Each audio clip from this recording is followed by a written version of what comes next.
आम्ही सकाळपासून अभंगमाळा खेडकरमाळा या ठिकाणी प्रचाराला सुरुवात केली.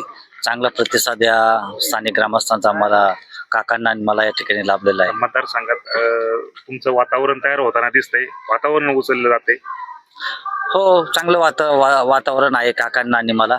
मतदारसंघामध्ये चांगले राष्ट्रवादी काँग्रेस पक्षाचं वातावरण चांगलं आहे.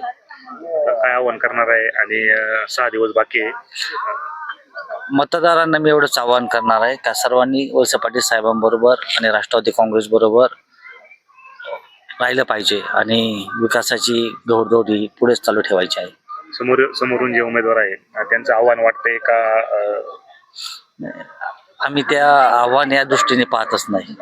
आमचे काका आणि मी आणि वरती साहेब, राष्ट्रवादी काँग्रेस पक्ष ही भूमिका या लोकांपर्यंत माहीत आहे. कामाचा माणूस कोण आहे आणि वळसे पाटील साहेब हे काम करून दाखवतात आणि नंतर बोलतात. काय आव्हान करणार आहे नागरिकांना? राष्ट्रवादी काँग्रेस पक्षाबरोबर सर्वांनी थांबले पाहिजे.